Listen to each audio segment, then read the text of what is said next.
नमस्कार, प्रमिलास रेसिपीमध्ये तुमचं सर्वांचं स्वागत आहे।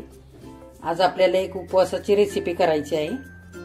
तर ती करायची आहे साबुदाण्याचे आणि बटाट्याचे वडे बनवायचेत आपल्याला, आणि त्याच्याबरोबर खाण्यासाठी आमटी सुद्धा करायची आहे। ती खोबरं आणि शेंगदाणे, मिरची असं सगळं वाटून आपण आमटी सुद्धा करणार आहोत। तर चला बघूया साहित्य काय काय घेतलंय ते। बघा, वडे बनवण्यासाठी आपल्याला हे असे साबुदाणे घ्यायचे। हे असे 7-8 तास भिजवलेत। हे बघा किती मोकळे मोकळे झालेत, मस्त भिजलेत, असे छान फुलले असे साबुदाणे।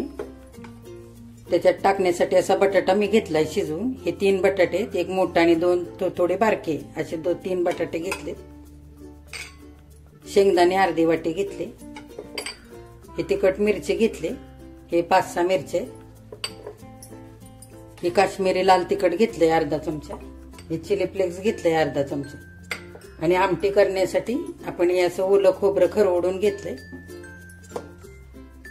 हे असा छोटा बटाटा आपण असा खिसून घेतलाय छोट्या खिसणीने, आणि हे पाण्यामध्ये ठेवलाय काळा होऊ नये म्हणून। त्याच्याबरोबर हे शेंगदाणे घेतलेत आपण आमटीत वाटून घालण्यासाठी, आणि ही मिरची पण घेतली वाटून घालण्यासाठी, आणि मीठ घेतलंय आणि तेल। आणि ही मिरची आपण तळून घेणार आहोत, मीठ घालणार आहोत। तर चला आता काय करायचं ते बघूया। आधी आपल्याला आमटी करायची। तर आपण हे मिक्सरचं भांडं घेतले आणि ह्या 5-6 मिरच्या तिखट घेतलेत, हे आपण टाकून घेऊया याच्यामध्ये। थोडे तुकडे करून घेऊ।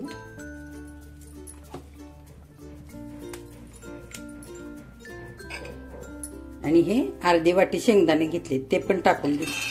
आणि हे छान रवाळ असं वाटून घ्यायचंय आपल्याला।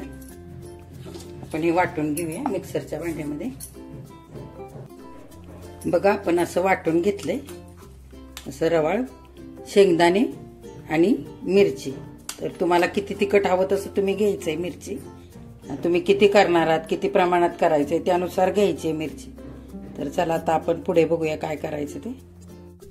आपण हे मातीचं भांड ठेवून घेतलंय, आणि आता आपल्याला आमटी करायची। आपण तेल टाकून घेऊया, एक पळी भरून आपण तेल घालूया।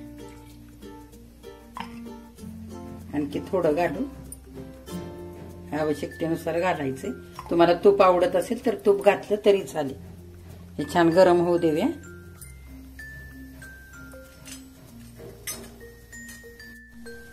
तेल गरम झालंय आपलं। आपण हे वाटून घेतलेलं मिरची आणि शेंगदाणे हे टाकून घेऊया याच्यामध्ये।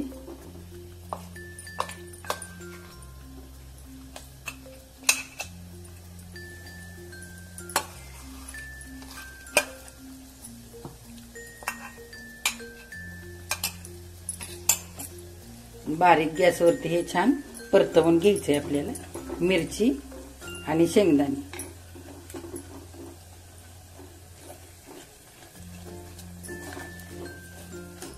खिसलेला हा बटाटा घालून घेऊया निथळून।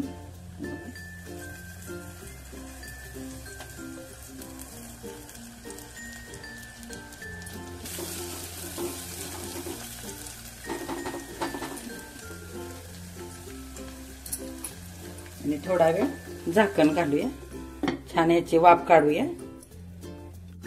चला, त्याच भांड्यामध्ये आपण ही वाटी भरून खोबरं पण घेऊया, हे ओलं खोबरं।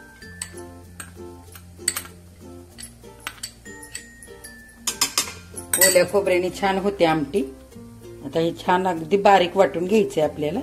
आधी असंच वाटायचं आणि नंतर पाणी टाकून छान बारीक अगदी वाटून घ्यायचंय आपल्याला। बघा, शेंगदाणे, मिरची आणि बटाटा हे छान परतवून झाले। शेंगदाणे आणि मिरची वाटले आपण, आणि बटाटा खिसून घातला। एक जीव झालंय ते आता। हे बघा, असं मी वाटून घेतलंय खोबरं, एकदम बारीक वाटलंय। हे बघा किती बारीक वाटलंय, एकदम रवाळ असं वाटलेलं। आता ते पण आपण घालून घेऊया ह्याच्यामध्ये, आणि नंतर हे पाण्याने धुवून हे पण ओतून घेऊया। आता हे छान परतवून घेऊया। आधी मिक्सरचं भांडं आपण पाणी घालून घेतलंय, हे बघा। हे पण आपण ह्याच्यामध्ये ओतून घेऊया आता। आपल्याला जसं हवंय तसं आता आपल्याला इतकं पाणी घालून घ्यायचं. आपल्याला किती पातळ आमटी करायची तसं पाणी घालून घेऊ. आवश्यकतेनुसार आपण पाणी घालू.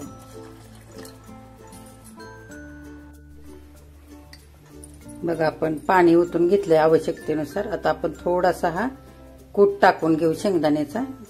मी शेंगदाणे भाजून बारीक वाटून घेतले सालासकटा. हे आपण 2 चमचे टाकून घेतले. आवडीनुसार टाकायचे. चवीनुसार मीठ सुद्धा घालू. ही आमटी खूप छान लागते खायला. तुम्ही कशासोबत सुद्धा खाऊ शकता. पुरी सोबत, उपवासाच्या पुरी सोबत, खिचडी सोबत, वरीच्या भातासोबत याची खोबऱ्याची आमटी खूप सुंदर लागते खायला. तर आता हे आपण होऊ देऊया. छान उकळू देऊया. याच्यावरती झाकण घालू आणि गॅस थोडा बारीक करूया. आणि आता आपण वड्याची तयारी करू. आता आपली आमटी शिजते तोपर्यंत आपण आता वड्याची तयारी करूया. हे बघा हे सगळे आपण साबुदाणे ह्या मोठ्या भांड्यात घेऊया. हे वाटी भरून आणि हा बटाटा आपण असा हातानेच कुस्करून घ्यायचा आहे. हे बघा हे साबुदाणे आणि बटाटा आपण हे आता थोडा वेळ बाजूला ठेवूया. आणि ह्याच्यामध्ये शेंगदाणे आणि मिरची हे टाकण्यासाठी आपण शेंगदाणे थोडे भाजून घेऊ. बघा आपला तवा तापलेला आहे. मातीचा तवा मांडलाय आपण गॅसवरती. आता हे शेंगदाणे टाकले. हे छान भाजून घ्यायचे खरपूस आपल्याला. बघा छान हलके असे भाजून झालेत. आता आपण गॅस बंद करू आणि हे थंड होण्यासाठी काढून घेऊया भांड्यामध्ये.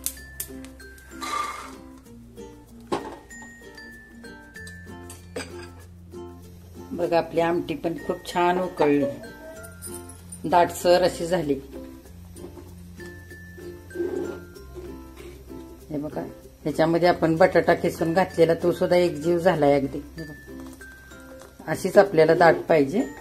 याच्यापेक्षा आता आपण जास्त आटवायचे नाहीये. आता बंद करून घेऊया. वड्यासाठी आपल्याला आता हे शेंगदाणे उबडधोबड वाटून घ्यायचे. ते थंड झाले.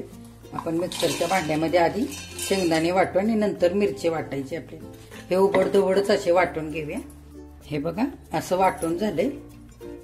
हे आपण या वाटीमध्ये काढून घेऊया आणि मिरची वाटून घेऊया. आता ती पण उबडधोबडच वाटायची मिरची पण.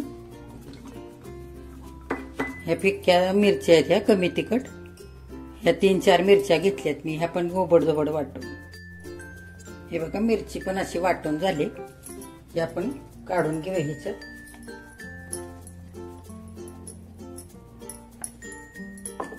हे शेंगदाणे आपण हे उबडधोबड वाटलेले हे पण याच्यामध्ये टाकू. आपण हे काश्मीरी लाल तिखट अर्धा चमचा घेतलाय हे पण टाकूया. हे चिली फ्लेक्स अर्धा चमचा घेतलाय हे पण टाकू. हे चवीनुसार मीठ टाकून घेऊ याच्यामध्ये. आणि 2 ते 3 चमचे शेंगदाण्याचं कूट पण टाकून घेऊया. हे हातानेच असं एकजीव करून घ्यायचंय साबुदाणे आणि बटाटा. बघा मिश्रण छान एकजीव करून घेतलंय आपण. आणि मीठ पण आत्ताच बघून घ्यायचं. थोडस चाखून बघायचं. मीठ वगैरे कमी पडत असेल तर टाकून घ्यायचं आत्ताच. आता आपण तेल ठेवूया तापण्यासाठी आणि वडे करायचे. आता आपल्याला आपण तेल आता तापण्यासाठी ठेवले तोपर्यंत आपण वडे करून घेऊया.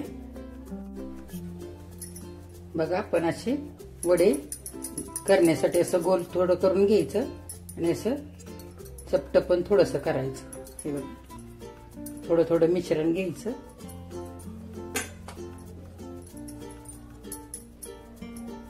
असं गोल करून घ्यायचं हातावर. तुम्हाला किती बारीक मोठे करायचे त्यानुसार तुम्ही करा. असं थोडस चपट करून घ्यायचं. आपण हे 2-4 करून घेऊ आणि मग तळूया. हे बघा असे करून घेऊ आपण. बघा आपलं तेल पण तापलेलं आहे. आता आपण हे वडे केलेले एक एक करून असं तळून घेऊया. असं छान गोल करून घ्यायचे. हे बघा.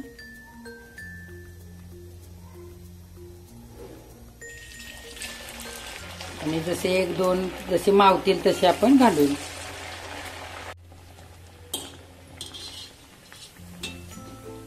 हे बघा असे छान तळून घ्यायचे. बघा किती मस्त वडा तयार झालाय आपला हा साबुदाण्याचा. हे बघा मी तुम्हाला एक फोडून दाखवते. हे बघा आतमध्ये किती छान असा झालाय आणि वरून असा किती कडक झालाय मस्त. तर आपण बाकीचे पण आता हे असे तळून घेतोय. आता आपले वडे सगळे तळून झाले. आपण ही मिरची सुद्धा तळून घेऊया त्याच तेलामध्ये. हे बघा छान कुरकुरीत अशी मिरची पण तळून झाली. आता आपण हे काढून घेऊया सगळी आणि ह्याच्यावरती छान असं मीठ टाकूया आणि छान मिक्स करूया. हे बघा साबुदाणा वडे आता तयार झालेले आहेत आपले आणि आमटी सुद्धा तयार आहे. आता आपण एका वाटीमध्ये काढून घेऊया आमटी. बघा ओल्या खोबऱ्याची आमटी किती छान तयार झाली. आपण याच्यात थोडासा बटाटा पण किसून घातलाय. शेंगदाणे असे छान शेंगदाणे मिरची वाटलेली.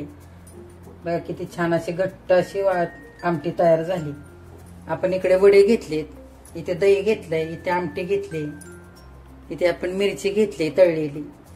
बघा हे उपवासासाठी किती सुंदर असे वडे तयार झालेत. तर तुम्ही पण असेच करा आणि माझ्या चॅनेलला लाईक, शेअर आणि सबस्क्राईब करायला विसरू नका. आणि मी पहिली पण एक उपवासाची अशी रेसिपी टाकलेली आहे, राजगिऱ्याचे पुऱ्या आणि बटाट्याची भाजी. तर ती पण तुम्ही बघा.